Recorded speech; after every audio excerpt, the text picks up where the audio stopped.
Hey you guys, and welcome to my channel. I've already said this in the first video that I uploaded, or I don't even know which one I'm uploading first. But either way, today's my birthday, you guys, and it is going to be a gift and a present to me to be able to come on the channel and make these videos and share some of this day with you guys. All right, so let's get into this video. A lot of times survivors are just so heartbroken on the fact that someone left them. You know, if there's already elements or layers of abandonment and rejection issues there, this can be very triggering when a person leaves. All right. So I want to give you guys something to think about, because sometimes when we have those layers or elements of betrayal and rejection, it makes us primed to want to take someone back, because if they come back, it's filling that void of no longer feeling rejected and abandoned.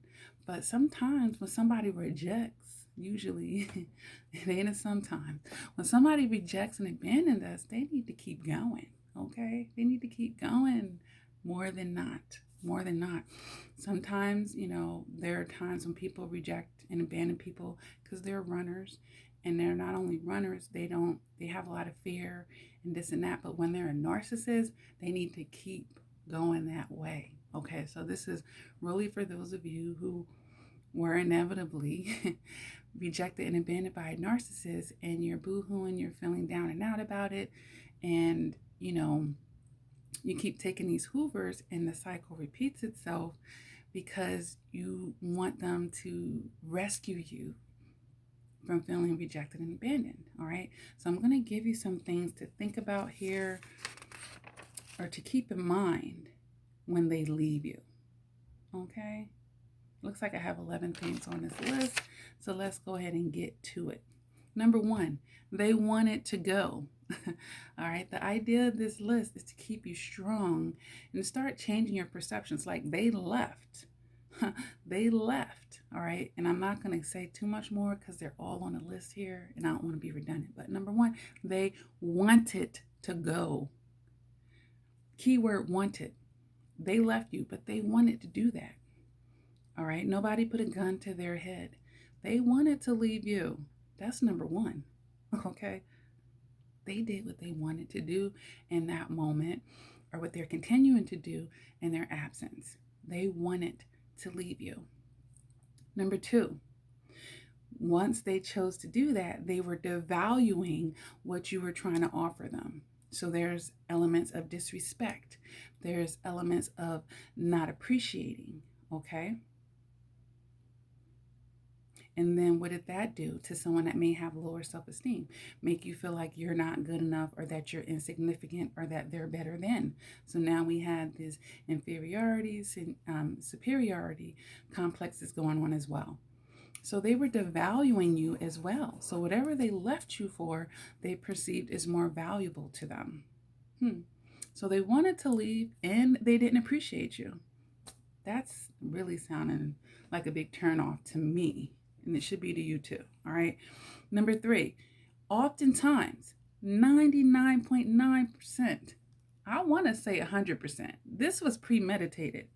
Okay, so they planned to leave you. They planned to deceive you. They planned to reject you. They planned to abandon you. So they wanted to go. They didn't appreciate what I had to offer them, and they planned to do this to me. Number four, you guys, these people are unevolved and immature. All right, when we're talking about a narcissist, unevolved and immature. All right, so they wanted to go. They didn't appreciate what you had to give them.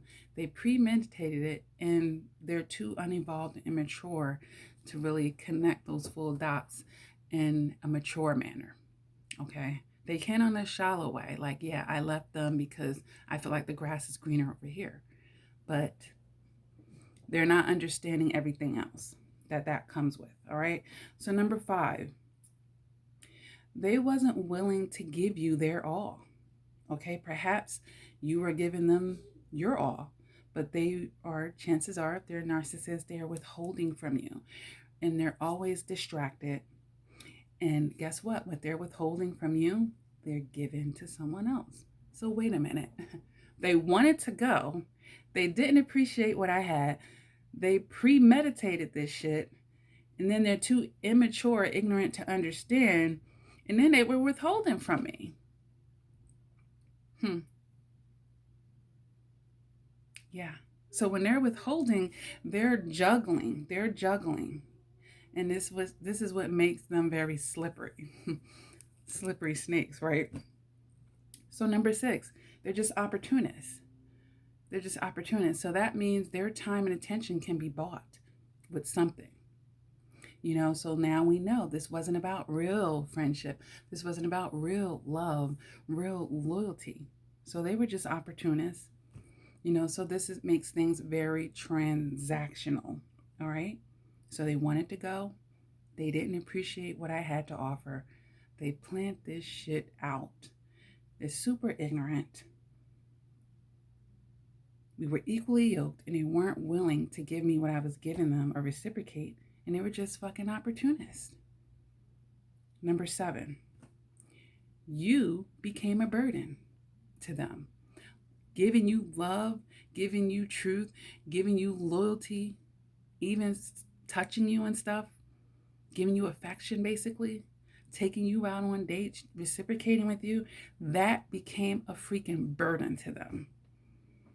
This is what you need to keep in mind when they left, so that you're not tempted to take them back. You became a burden to them, and that's why they wanted to leave. All right? So they flipped on you.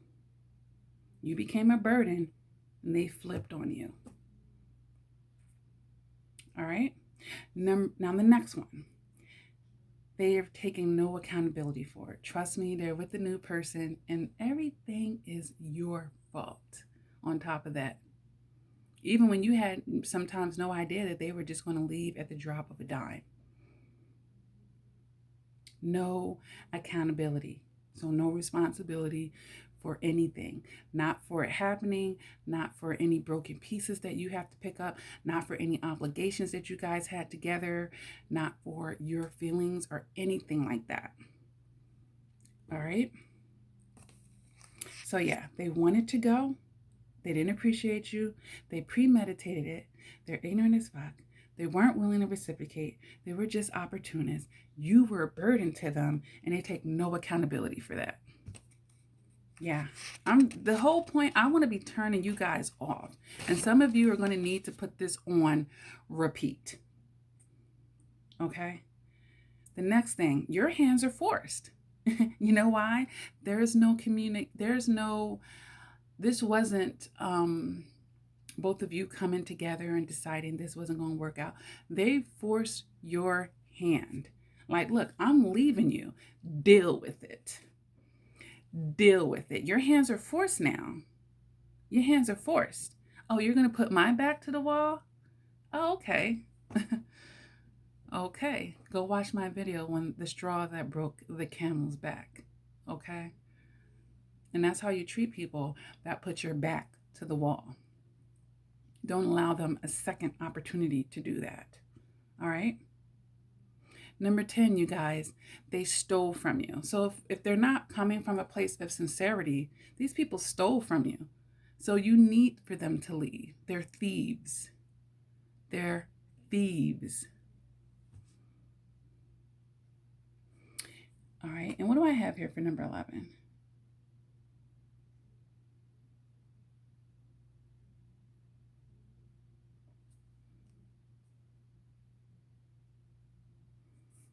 I'm trying to understand my notes here.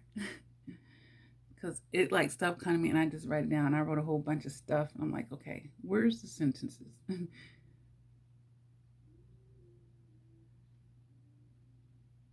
Oh, yeah, that's what I was writing.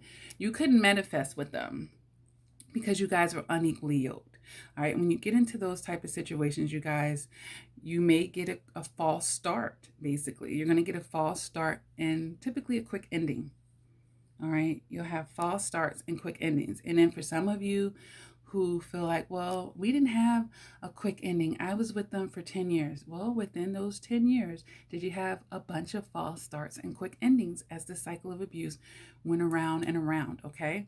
So you can't manifest positively in those type of situations, you guys, because you're unequally yoked. All right, they're not wanting what you want. So it's going to be a lot of false starts and quick endings. All right, from the love bomb to the devalue. All right, or the discard. The love bomb to the discard, basically. So let's go over those real quick so we can be making this crystal clear. And some of you who need to put this video in your back pocket so that you can let this sink into your brain, sleep to this video playing, okay? Number one, they wanted to go. Number two, they didn't appreciate what you were bringing to the table. They were willing to throw it all away for whatever they left you for. Number three, this was all premeditated. They planned to deceive you. Number four, they're ignorant as fuck. Number five, they weren't willing to reciprocate. They were juggling. They were always distracting and withholding from you. Number six, they're just opportunists. So there's no sincerity there. Their love, their time, their affection can be bought with whatever the supply is that they think they're going to get more of from this new person or whatever. Number seven, you were a burden to them, giving you love, time, conversation, dates, whatever it was, respect, affection, that became a burden to them. So they flipped on you. And number eight, they ain't even taking no accountability or responsibility for your feelings, for any responsibilities you guys had, for anything that is going on with them exiting out disrespectfully. Number nine, your hands are forced. That means they made the decision for you. Your input, none of that was in consideration. Deal with it. That's what they're telling you. I left, now you deal with it. Number 10, they're thieves. Because they were coming from this energy, they basically were stealing from you. Because they weren't being sincere. And number 11, this was never going to end positively with you guys because you were unequally yoked. You're not going to manifest this happy ending with them. You're going to have a bunch of false starts and quick endings. All right?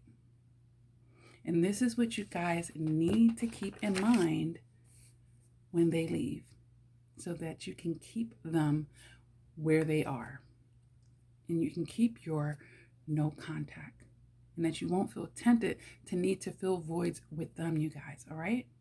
So if this video has helped you, make sure you hit that like button. Subscribe if you haven't, if you're new to the channel. Hello, honey. Welcome. Come get some healing over here. Over 700 videos to help you increase your emotional maturity, get over narcissistic abuse, and then some. Make you smart and intelligent. Learn more about psychology in this world out here. Okay, it's very helpful, you guys, all right? Look down in the description.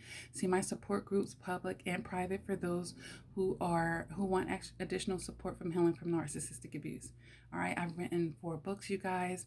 Lots of pearls of wisdom there. All right, so look into that. Reading, especially during the quarantine, but reading, period. The most successful people read like 1 book a week. There's so much wealth and information and knowledge. All right, and I even have playlists of other books that I didn't write, that I read, that I thought would be great for you guys to read. So I'm very, very big on reading, and you should become too if you're not. All right, pearls of wisdom right there. Become a reader. There's so much information out there, but if we don't know, we don't give ourselves a chance to know better. All right. All right, my books are available on Amazon and Barnes & Nobles, ebook and hard copy. I'm a little old school, so I like to touch my books. I like to smell the paper. On my website, lakiacrawford.com, if you want me to personally send my book to you, I can. You can order it from there as well. Those links are down below. I do still offer private coaching on a limited basis. If there are some appointment slots on there and you want to get in there, hello, and I will see you then. Voice calls, FaceTime, I even had email coaching. All right. With that being said, you guys, thank you for all the love and support that you show this channel. And never give up on yourself. Continue to do the work. And until next time, please take care.